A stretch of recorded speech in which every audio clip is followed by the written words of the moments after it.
Hello, my dearest Gothic Bookworms. Thanks for coming to the library, whether this is your 50th time or your first, in which case, welcome. Today I have for you 13 stories, and I'm honored to be joined by many talented narrators.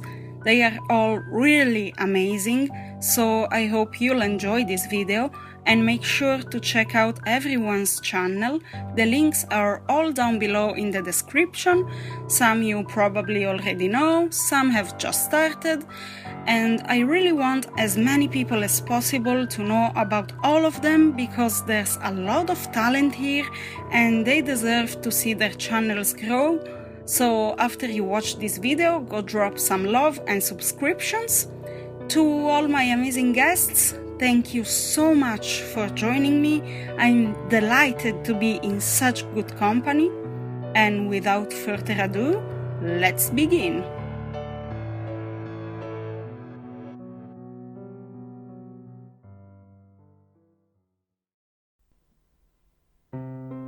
I've always been uneasy driving alone at night. It was worse the first few times when I had just gotten my license, but the nagging fear has never gone away to this day. It's disorienting to look into the mirrors and see nothing, and I mean nothing by the consuming blackness of the night. It makes me hesitant to check the mirrors, should I see a dark void, or worse, someone sitting in my back seat staring at me. In the summer of 2013, I found myself driving home alone on Highway 902 from a party. It was almost midnight, and needless to say, it was pitch black. I was on edge. I had the radio off and could hear nothing but the muffled roar of tires on pavement and the dull hum of the engine. I stole a glance into the middle rearview mirror and saw nothing but darkness through the back window. I know that I looked backward and saw nothing, I'm sure of it, just the seemingly endless blackness of the night. I remember it so clearly because not even 10 seconds later, a car passed me to the left, headlights on. I had one of those sudden adrenaline rushes like when you think you see a person outside your bedroom window when it's just a tree, or when you jolt awake at night with the feeling of falling. 10 seconds earlier, nothing had been behind me. Suddenly, a car. I drove all the way home shivering and knowing something was off. The next morning, I found 2 sets of scratches near the back of my van. One was on the left rear, one was on the right. The car was pretty old. They could have been there for months. But that was the first time I distinctly remember seeing them. In hindsight, there are 2 possibilities for what happened that night. Possibility number 1. By some glitch in reality, or something paranormal, this other car had somehow appeared behind me within 10 seconds of me checking my mirror. Like some weird ghost crap or something. However, the second option is what makes my blood run cold whenever I consider it. It didn't even occur to me until months after the fact, but it makes me dread driving alone at night even more. Possibility number 2. The car was normal. It had approached me from the rear and passed me to the left. However, something large and wide, and as black as the night, had been clinging to the rear of my car, obscuring my view through the window and leaving deep scratches on the sides. And I had inadvertently driven it home with me.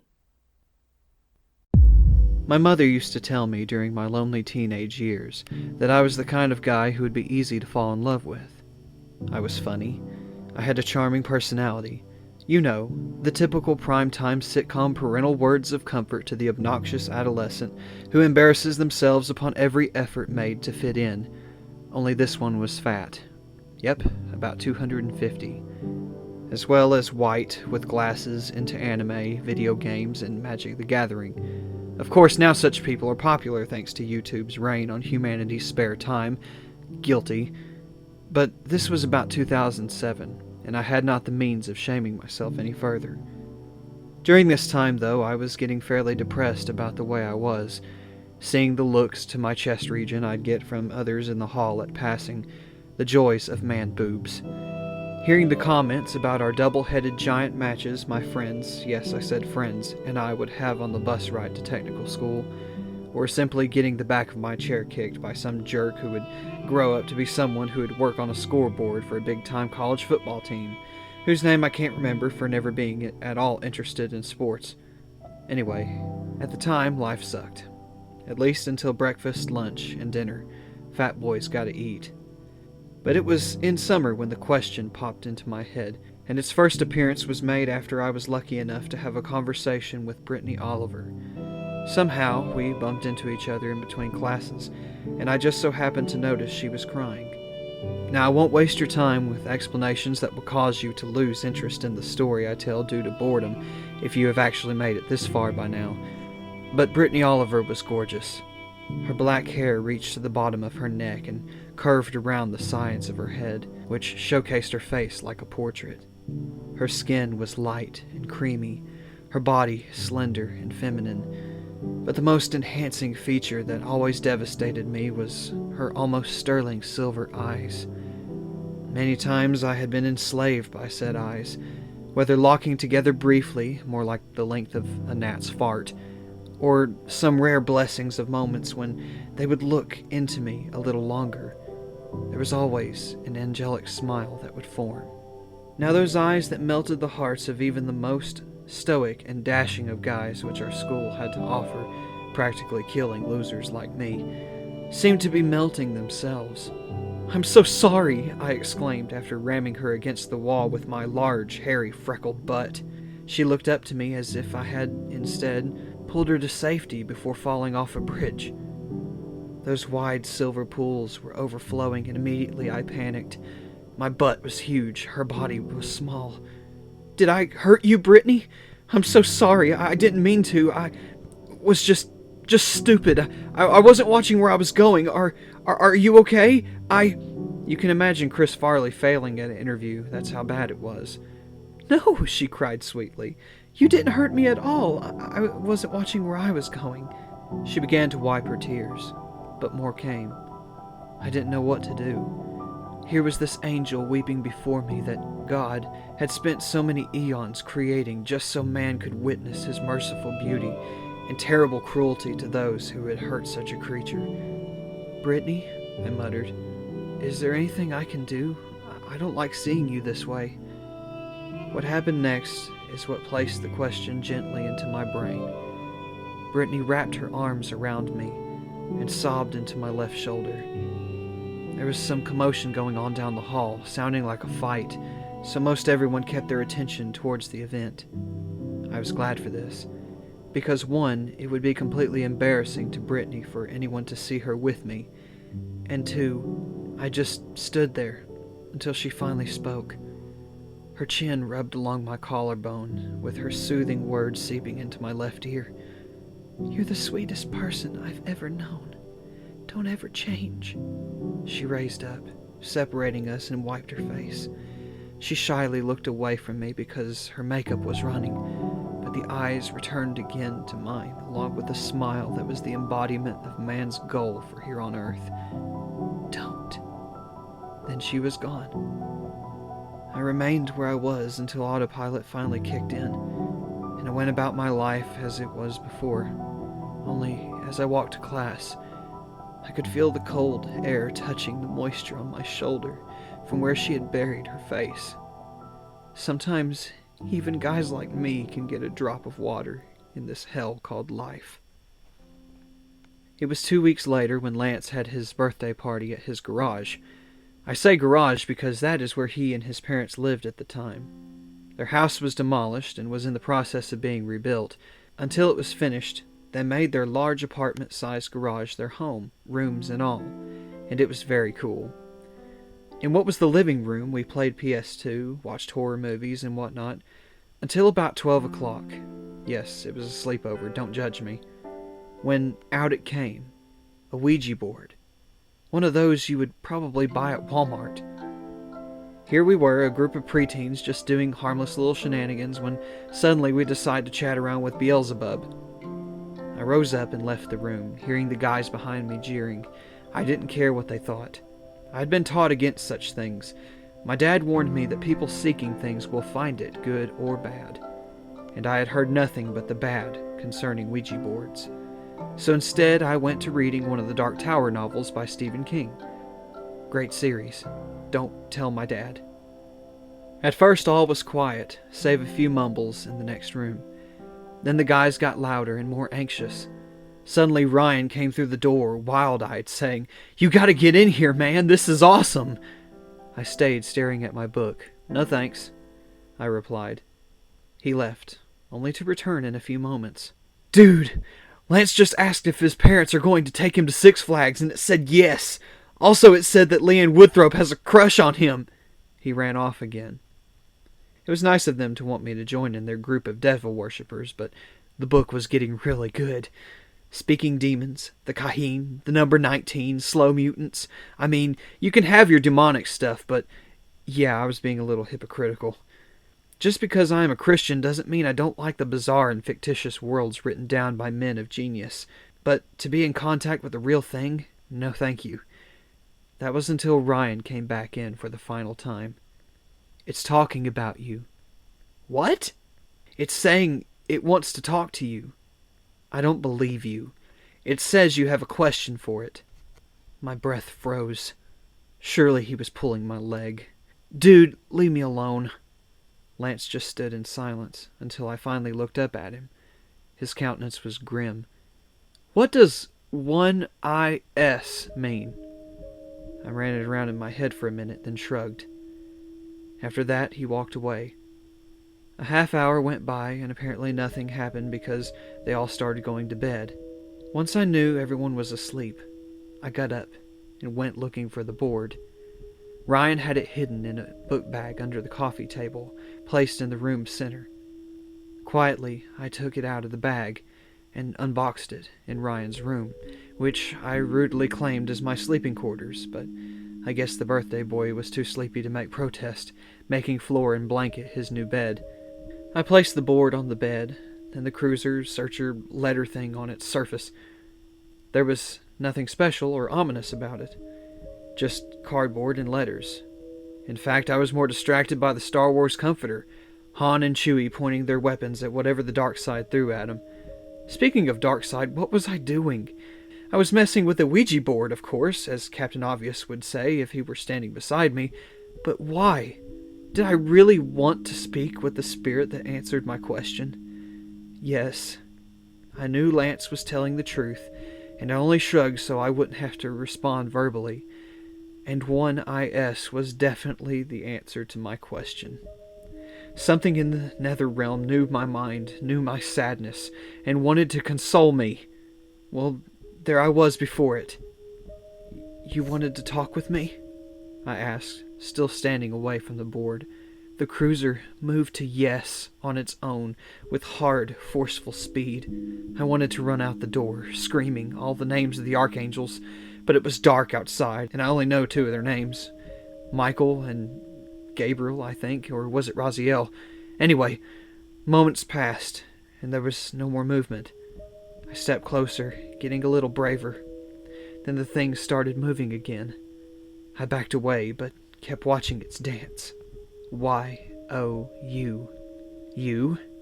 W-A-N-T. Want. To. K-N-O-W. No. Yes, of course. Why else would I bring this thing in here? It paused for a moment, as if surprised by my impatience.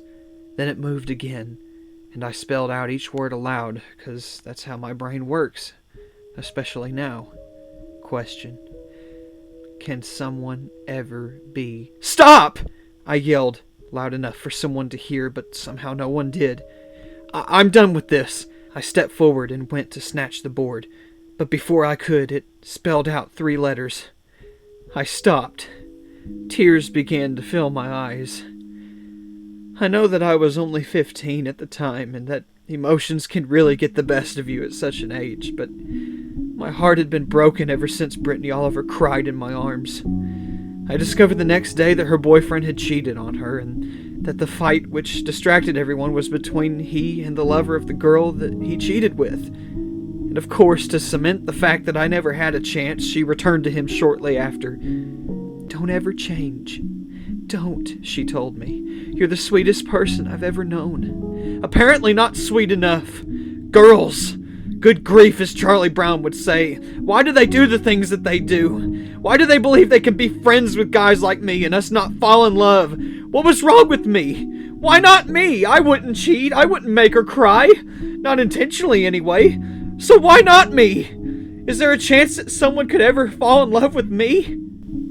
1-I-S. One is, I repeated. Who? Me. Who are you? Window. I looked up and could see her. They heard me screaming in the night. Ryan's parents found me on the floor. My parents don't understand. If they did, they would go insane. They would curse the day I took my first breath, and all the wonderful memories would be turned only to sorrow. I have said several times that I was a Christian, which means I had hope of a better afterlife than a mortal one. No such thing now that we are consummated, she and I. Every night she comes to take me down with her, and I can never escape. And I don't want to. She's in love with me for how good I treat her, and I'm in love with her, though her affections cause me great pain and agony. But I will never make her cry, never. Even though I am by myself in this room and bound, I am not alone, for she sits in her corner and waits for nightfall. It's funny, though. She told me the other day that she had her eyes on me for years now, and that the day I held Brittany in my arms was the day her jealousy caused her to break through to this plane to seize me. She said that I was exactly how my mother described me. Easy to fall in love with. Go figure.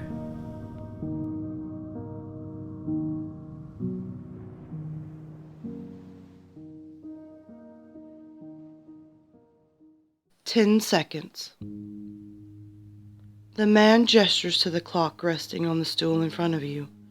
Just push the button when you're ready to begin, he tells you before exiting. He leaves you all alone in the anonymous storage room in a quiet wing of the hospital. You've been in pain for a while now. The constant struggle of aching and straining has reduced you to a shell of your former self. Chemo was supposed to save you, but so far the only purpose it has served is keeping you alive long enough to prolong the pain, suspending you in a limbo between life and death. You would do anything to make it stop. So when the opportunity presented itself, you did. It didn't matter to you that the opportunity arrived in the form of a deal with the devil. It was a sweeter deal than you have ever hoped for. Complete relief from your pain, a cure. You would be completely free to live your life. The cost? Well, the cost was small. Only 10 seconds of your time. In fact, if you could endure 10 seconds of extreme pain, you could have your life back. You brace yourself with deep breath and extend your hand over the clock. You're ready. You stare at the clock's face and push the button on top. A number pops up on the digital screen. 10. Immediately, you feel a punch to your gut. No one hit you, but the blunt force hits you, knocking the wind right out of you. Keeling over, you begin to count in your head as the fire starts. 9. The fire, the burning, the heat, you feel it like you're roasting. Sweat begins to pour out of you, soaking your clothes. The wedding ring on your hand begins to sear your finger like an iron branding the skin. Not that it will matter. If the heat continues, you feel as though your skin will melt right off you. You collapse to the floor entirely, unable to handle the heat. 8. It begins to get harder to breathe. Perhaps you're drowning in the pool of sweat, or perhaps due to your tightening throat. As it constricts, it suffocates you from the inside. Pressure builds in your head. Your brain is pressing against the front of the skull, begging for more space. Your eyes are bulging, about to pop out of their sockets. 7. Panic hits you next. The walls of the room have collapsed in on you. The ceiling has dropped, and your nose is almost able to touch it as you look up. You feel your breath bounce off of it. There is nowhere for you to escape to. There isn't even enough room to fidget. 6. Now the ringing starts. Like nails on a chalkboard, The frequency of the squealing pitch grows even louder, torturing your eardrums. It's so loud that it could shatter glass, or even your teeth. 5. Your teeth. They're ripping from your gums, which then begin to bleed profusely. You can't swallow the blood, since your throat is closed, so it pours out of your mouth. You make a gargling noise as you scream. You can't hear it over the ringing. 4. A tingling sensation begins in your fingertips, before erupting into a sharp pain. The nerves buried deep into your fingers shoot out from the inside. They begin to curl backwards, ripping the skin of your palms first. Your forearms are next as the peeling heads for your face. 3. Now the pain truly begins. The feeling of being watched hits you. You begin to feel vulnerable, as if you walked into a trap, like someone else's prey, or maybe just entertainment. Your suffering is laid bare for their pleasure. Maybe your children or your wife can see you like this. Pathetic. Are they crying? Laughing at you? Disgusted? Can they see your most intimate secrets? All your indiscretions, lies, and imperfections? What would they think? You're just a leper to them. 2. Depression. Your whole world is on the brink of collapse. You will die. You will fail. It is fated to happen. The universe will tear you apart from inside out, systematically destroying everything you love. Everything that made you special will be obliterated, forgotten. Nothing will become of you. 1. It hits you all at once. The successive waves of suffering wash over you as one. You cry, you melt, you scream, you explode, you drown, you bleed, you perish into dust. 0. You lie on the floor, still shaking from the suffering, but intact. You made it. You sit yourself up with delirious laugh of relief. It's over. You feel liberated. A weight has been lifted off your shoulders. You feel true freedom, life beyond pain, beyond sickness and misery. You earned it. Cracking your neck, you ready yourself to stand up and head out the door. But before you do, you take one last look at the clock. 9.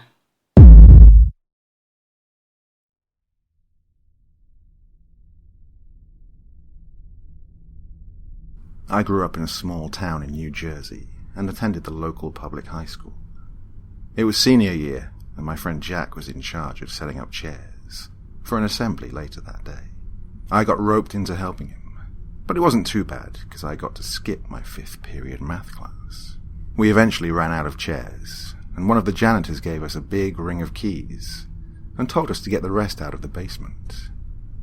Now, ever since I was a kid, I marveled at those rings with dozens of keys jangling together. They could take you anywhere. Jack made the mistake of letting me carry the keys down to the basement. While I was walking over to a stack of chairs, my foot hooked around the leg of a folding table, and I fell flat on my stomach onto the hard concrete, knocking the wind out of me. The key skirted across the room and disappeared behind a row of metal folding chairs. Shit, I groaned, bringing myself to my knees and hoping I would be able to breathe correctly again soon. Oh, you better find the keys, Jack warned me from behind an armful of folding chairs. I'm going to take these upstairs. I'll be back in a minute. Turning on the flashlight on my phone, I crawled around on my hands and knees on the dirty floor. Nothing. With a heavy sigh, I began to move some of the chairs out of the way to search along the edge of the wall. The keys were nowhere to be found. Just when I was about to give up, I saw a hole in the floor, about the size of 2 fists, behind where a group of chairs had been. Not wanting to stick my hand into a filthy, strange hole in my school's basement, I set my phone on top of it and took a picture. The angle was awful, but in the corner of the frame, I could make out a part of the keyring, which had caught on something jutting out from one side of the hole. Begrudgingly, I stuck my hand inside and fumbled around for a little bit, until my fingers wrapped around the keys. As I was bringing my hand back up, I felt a stinging pain on the side of my thumb. I quickly pulled the keys up and wiped my hand off on my jeans. Coating the keys and my hand was a thick, grey mucus. I gagged and made a mental note to have Jack return the keys. I discovered that the pain I felt was from a thin, inch-long scratch running up the length of my thumb. I went to delete the picture on my phone when I noticed a blurry object resting at the edge of the photo. It seemed to be a tiny, hand-like structure with a small palm branching off into 3 bony fingers capped with razor-sharp claws. I figured I would take one more picture to prove that my eyes were playing tricks on me. But when I saw the image, it took everything I had to refrain from sprinting upstairs and going home for the day. My phone screen displayed an image of the hole leading into a small tunnel, which soon opened into a good-sized room below the basement. There were no doors or windows that I could see, and, as far as I could guess, the only way in or out of that room was through the hole in the floor. Hundreds of what appeared to be needles poked out from the walls and the ceiling.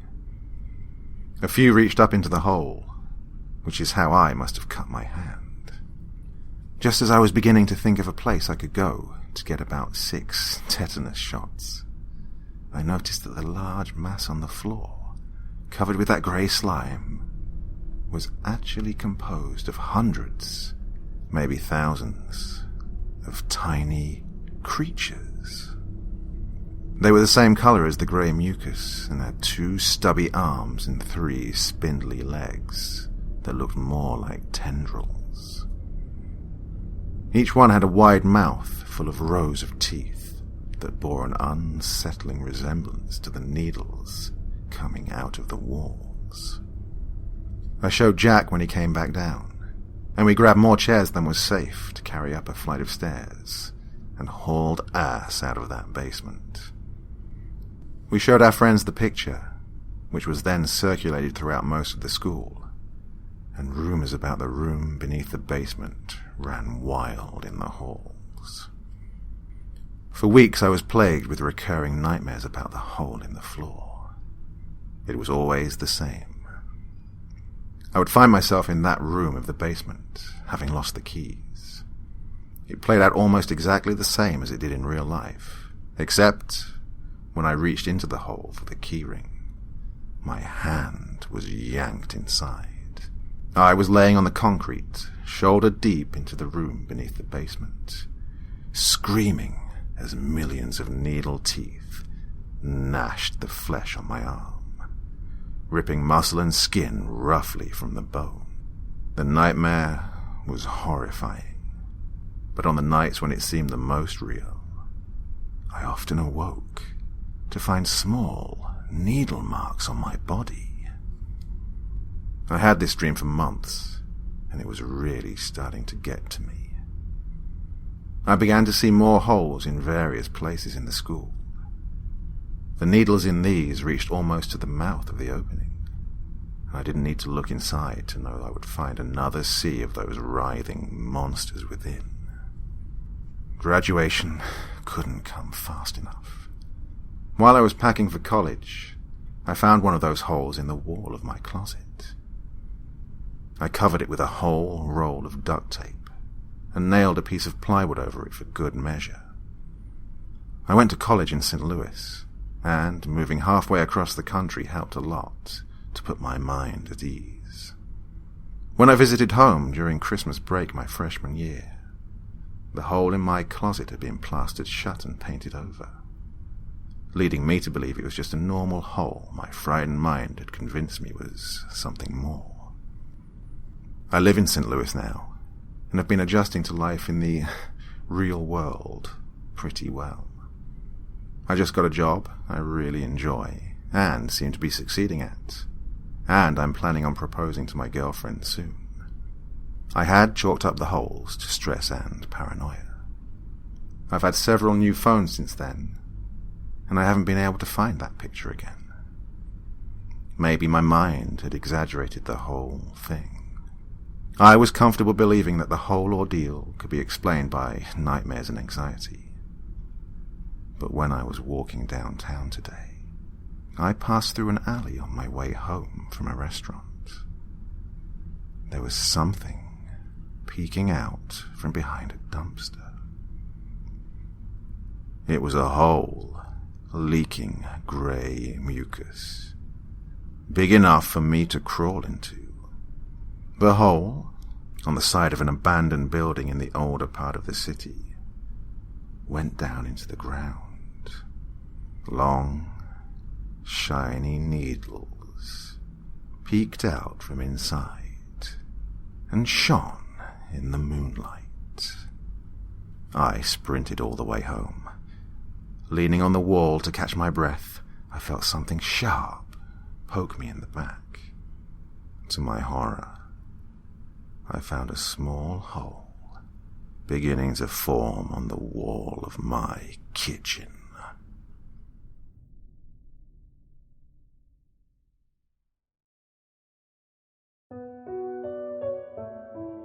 I've always been a creature of habit, and few observations ever elude my mind.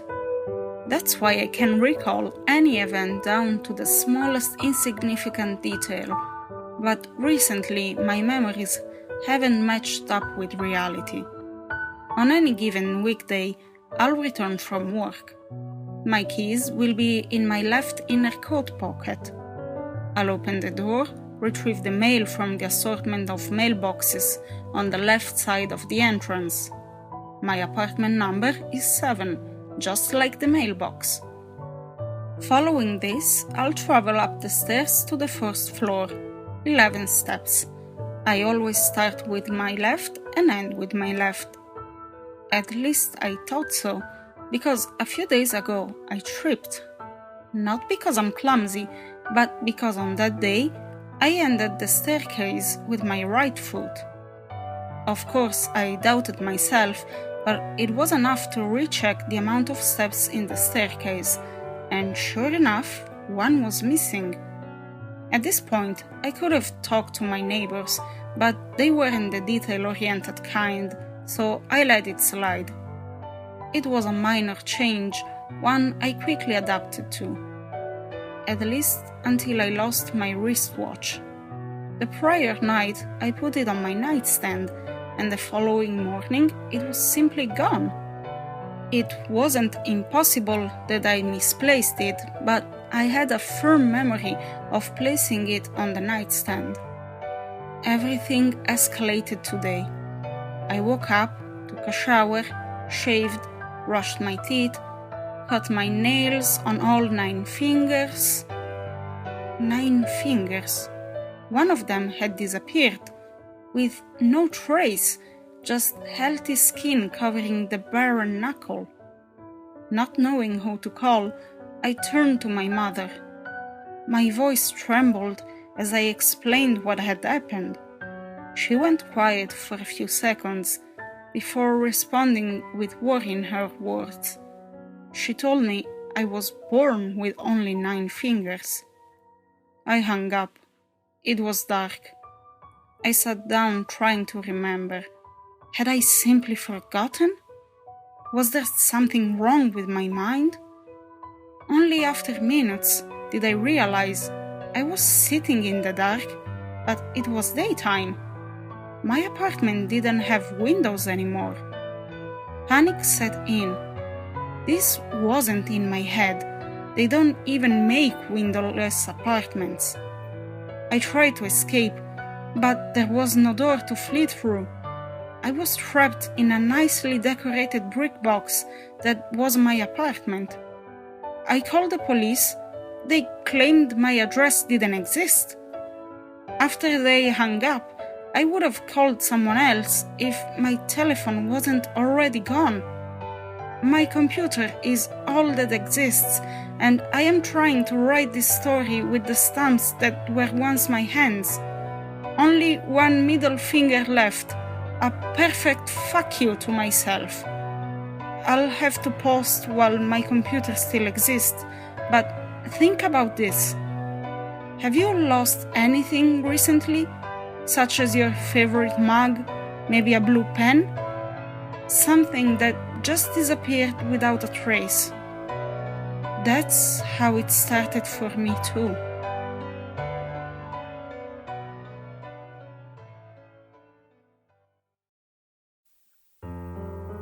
This happened many years ago. I was about 10 or 11, and I'm now 22 years old. I lived in a pretty safe area, and I, along with many other children from school, would walk home. I was tasked with ensuring my siblings and mother's now ex-boyfriend's son all got home safe. It was a warm day in early spring, and my middle sister was a few feet back with a bunch of kindergarteners. I was with a friend, her sister, my youngest sister, and the little boy I walked home. As we walked, my friend and her sister began to fight, and both ended up a few feet up the street. It was while I watched them fighting that I heard my middle sister shout, "I said no!" I glanced back to see a white truck keeping stride, and I immediately positioned my body between the two kids with me. The truck started to drive down the road, but stopped at me, and I glanced up, and all I remember was acne and red hair on the driver. "Hey, it's kinda chilly. Want a ride home?" he said. "No, thank you," I responded, knowing full well it was not chilly. He followed along beside us.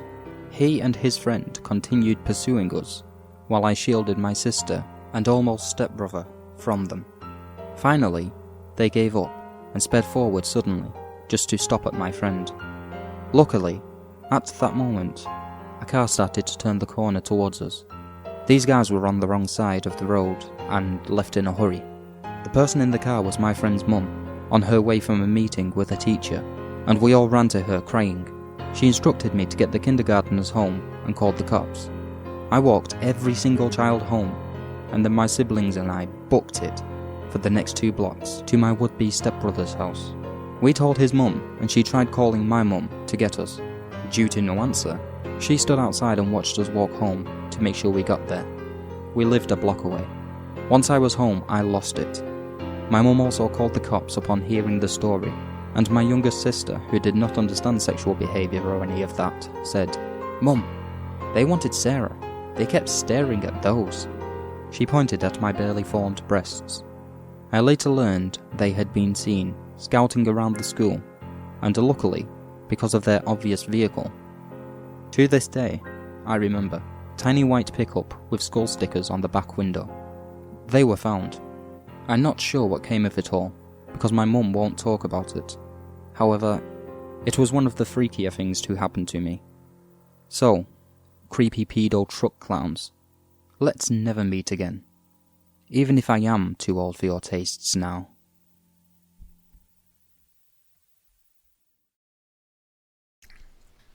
There was a hunter in the woods who, after a long day of hunting, was in the middle of an immense forest.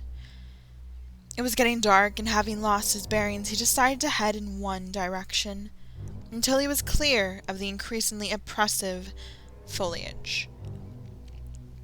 After what seemed like hours, he came across a cabin in a small clearing. Realizing how dark it had grown, he decided to see if he could stay there for the night. He approached and found the door ajar. No body was inside. The hunter flopped down on the single bed, deciding to explain himself to the owner in the morning. As he looked around, he was surprised to see the walls adorned by many portraits, all painted in incredible detail. Without exception, they appeared to be staring down at him, their features twisted into looks of hatred. Staring back, he grew increasingly uncomfortable, making a concerted effort to ignore the many hateful faces. He turned to face the wall, and exhausted, he fell into a restless sleep. Face down in an unfamiliar bed, he turned, blinking in unexpected sunlight. Looking up, he discovered that the cabin had no portraits, only windows.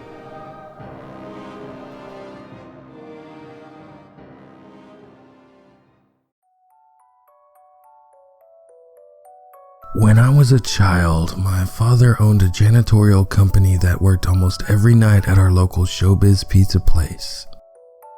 He would often bring me to work with him so I could play all of the arcade games without having to wait in line. He'd even spark up the towering animatronics and let me watch them play their happy birthday songs and other quaint jingles. It was so much fun. That is until the curtains closed and it went dark. A part of me hated not being able to see the fake animals, especially the wolf and big gorilla playing the keyboard. It would get so dark once all of the circus lights stopped undulating, but knowing they were hiding behind the curtains severely spooked me. Another part of me was glad I couldn't see them with their large plastic grins, bulging eyes, and blinkless stares that trapped the false joy of their act. Anything that can remain that happy in the dark, imprisoned by crimson drapes and frozen in time until the puppeteer presses go, is just sinister in nature. Even the empty arcade, full of fantastic memories of the day past, sits dark, quiet, and abandoned. There's something very unsettling about a place that can bequeath equal parts joy and dread when the sun sets and the doors are locked. I've long since taken over my father's company, and we still hold the contract for this haunted place. Tonight is the first time I've brought my young son with me to work so he can enjoy the arcade like I once did. My hope is that when my son finally builds up the courage to pull back the curtain to view those plastic beasts, he isn't greeted with the same malevolent stare that looked down unnaturally upon me.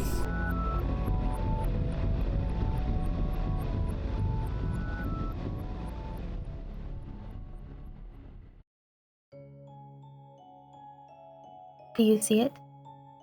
Yeah. In the mirror. Do you see it? That thing?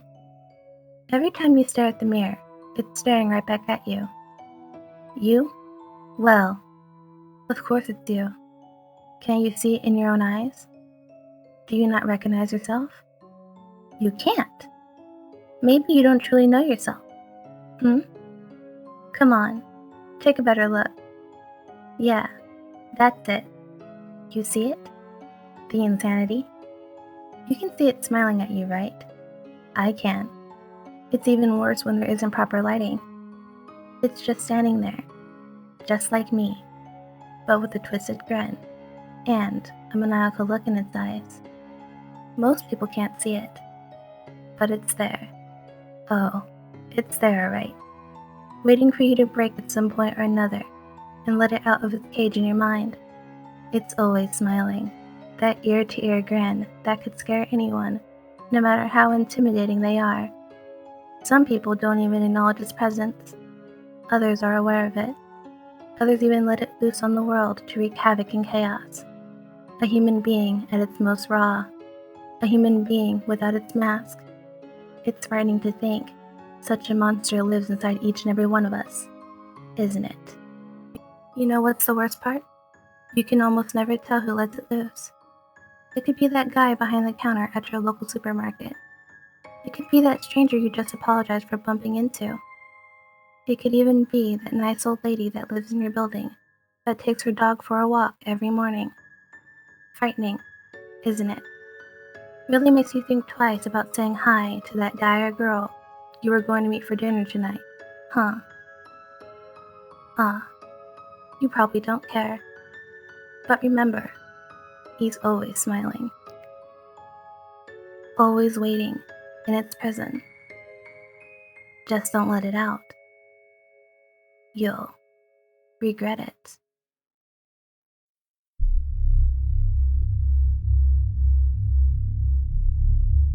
Bodies and bodies, bodies of bodies. True knowledge requires self-destruction. I'd always preach it, but I never practice it. Never. until this morning, when the red wire slipped into the black module, and I moved while going nowhere. My conscious, my essence, erupted from my body and left me standing in that busy room of machines and batteries and magic. Magic is nothing without machines and batteries. I left my body without looking back. The air was smoky and shimmering. The walls were porous. No sound met my airless nothingness. There was only sight. My third eye, my soul, my angel, my guide, my everything. I traversed the room and slipped through the walls. I hung over a city street of hideous and chaos to see the universe as it truly is, as hideous in chaos, was to experience great validation, goodness, and other are fleeting apparitions. Chaos overpowers, seething and metastasizing. A gaping grin gasped the sky above. Through it, shapes poured. To travel is to understand shapes that would be invisible, incomprehensible, when shackled within a body. Shapes of countless dimensions, shapes of colors so far beyond natural spectra that they register as flavors on the tongue I left behind. Shapes are the devil of our nature. I floated down the street, the ground translucent and fragile.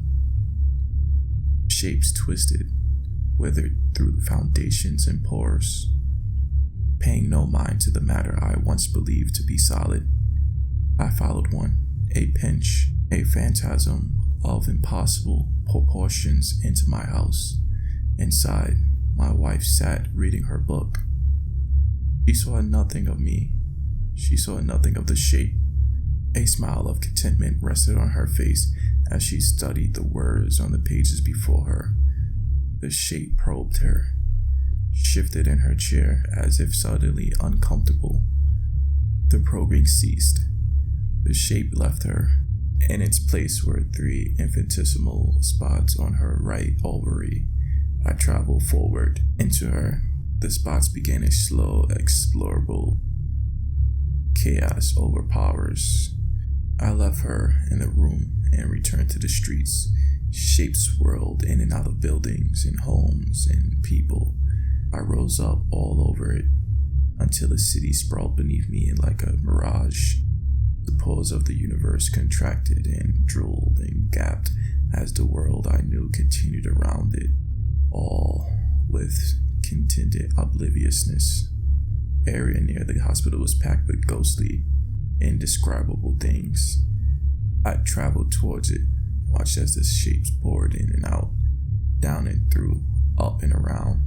Shapes merged to free-flowing bacteria with healthy workers and visitors, bacterial bodies and human bodies. I passed through the walls and gazed upon the shapes connecting the dead and dying to the newborn and preborn, newborn bodies of dead bodies, bodies and bodies, bodies of bodies. I felt myself being drawn back through the walls and toward my home. I tried to move on my own, but I was unable. I passed through the homes of countless people as they went about their lives, entirely oblivious to the forces around them. I slipped back into my skull and opened my eyes. Everything was, as I left it, batteries of machines, no longer contained a charge. I walked downstairs and my wife greeted me with a smile of honest affection. I stared blankly at her abdomen and wept. Bodies and bodies, bodies of bodies. The sleepwalking started as something funny for my family to laugh at while I was unconscious. I would never even remember the things I did, but they were usually something my family found funny to tell their friends later on. I would say things like, "No, you can't buy that because my dog wanted it first." But sleepwalking eventually became a problem that would soon give my friends and family nightmares. My unconscious activity started when I was 5 years old. One night, I tried to walk myself to my parents' room. The house I lived in, and still live in to this day, had the rooms connected together. There were no doors throughout the house except for the doors on the bathroom, bedroom, and basement. Other than that, there were no doors in between rooms. I made my way throughout the house, and instead of going straight through the kitchen to my parents' room, I turned and walked into the basement. The basement door is usually shut, so I can't imagine why it would be open that specific time. I fell down the 23 steps and hit my head against the concrete wall. After this incident, my entire sleepwalking activity had changed. Yes, sometimes I would still be weird and put something random in the oven for my mother to find the next morning, but things got creepy really fast. My brother was 16 at the time and worked at a fast food place in town.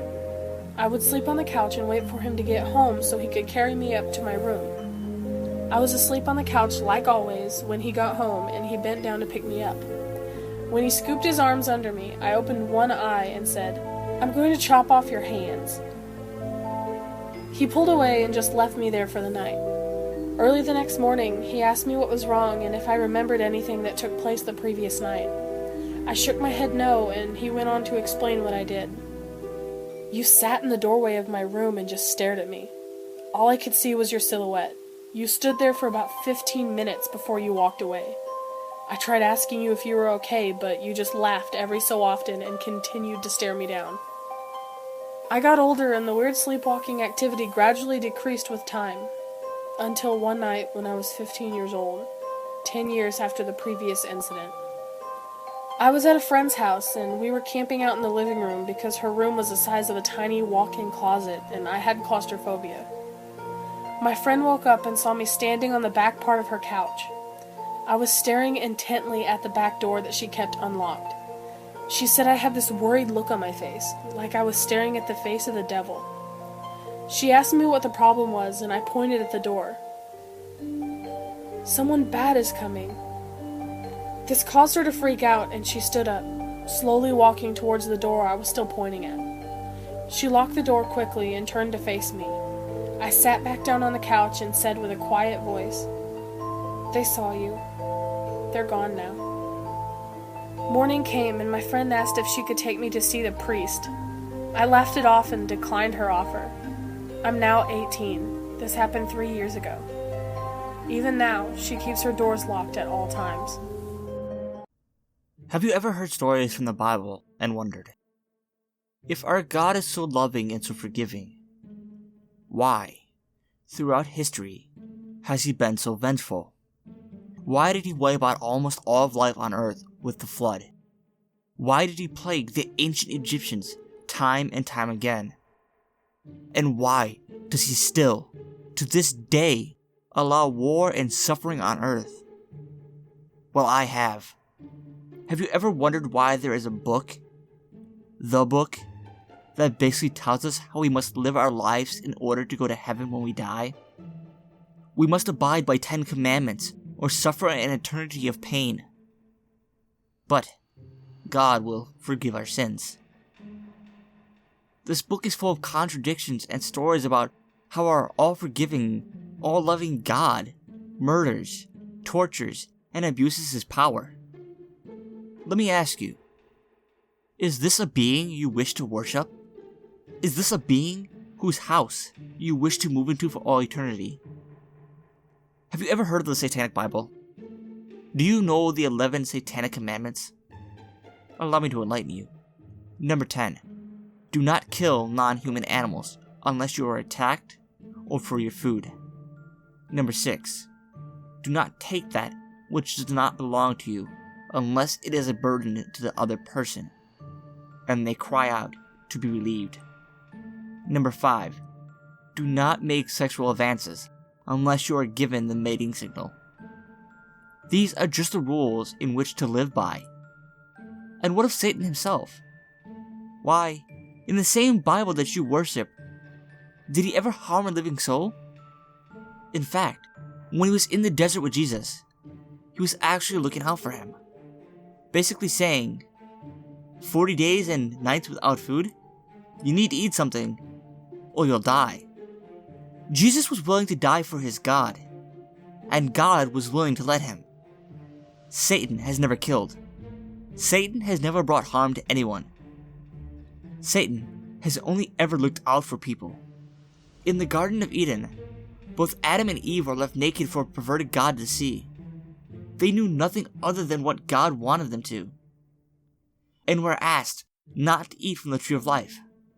But Satan granted them both knowledge and free will. Their eyes were opened to how cruel their God really is, and for this, they were banished. Would an all-forgiving, all-loving God do that? Some people say that the devil's greatest trick was convincing the world he didn't exist. But I believe those people are wrong. We were all wrong for so long. I believe that the truth is this.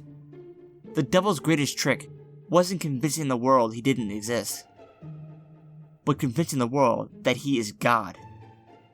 I believe that somehow the devil overthrew God and banished him from heaven. I believe that after this, he assumed both the role and the name of God and left us to worship him, thinking the real God is actually the devil. I believe this is why God is so vengeful in the Bible.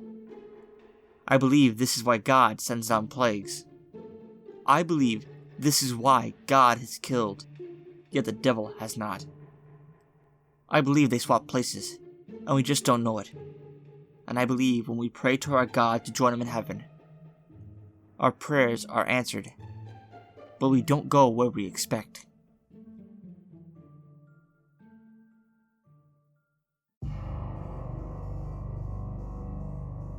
So here we stand, face to face.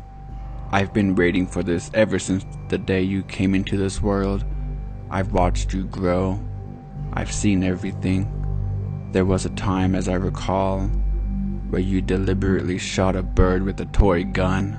It died, and you felt nothing. You even smiled. You took delight in the death of that bird, and your fetish began. All those cats, skinned and deboned. Very nice work, I might add. That took skill. I was quite intrigued by your ability to tie a knot. Those dogs couldn't escape. I witnessed you kill your first human. You were in your adolescence, I believe it was. The poor soul didn't need to be bashed over the head that much, but I suppose you felt it was necessary. I thought it was all very sloppy, but you learned fast. By your fifth victim, you had it all down to an art. Very well done, sir. Getting caught was not on your agenda at all. Not at first, I'm sure, but I watched your slow decline into madness. There was your downfall, my friend. The first time you left a clue behind, I almost let out a cheer. If not for me being neutral, that is. Given the chance to pick a side, I would crush you like the bug you are, and give not a second thought. It seems odd to say the least, but that's what I would do. I recall the day, even now, you cut your hand in the middle of chopping a woman's foot off. That drop of blood you left behind did you in, sir. Not your lack of knowledge on murder. I remember the day they finally found you, huddled in an old shed, covered in your own filth, eating only what little you could find out in the woods. And when I heard you were to be getting the death penalty, sir, I wept out of joy. I waited 3 long years to finally have you all to myself.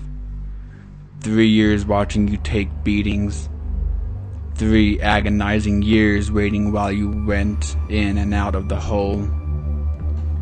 3 long, useless years I watched as the other men had their way with you. Though amusing to say the least, I was anxious to get on with our meeting. Now, here we are, face to face, looking into your cold, dead eyes as you look into mine. It's intoxicating. I'm sure you have questions. I know. Things will get answered, do not worry. I'll spare you the most asked of them all and tell you, I am judgment, not God, just judgment. You will not stand with the others in this afterlife. You shall forever walk in a void of those damned alongside you. Never to rest, never to stop. I am the worst of all that is death. I am Anku. And as of this night, I finally have you.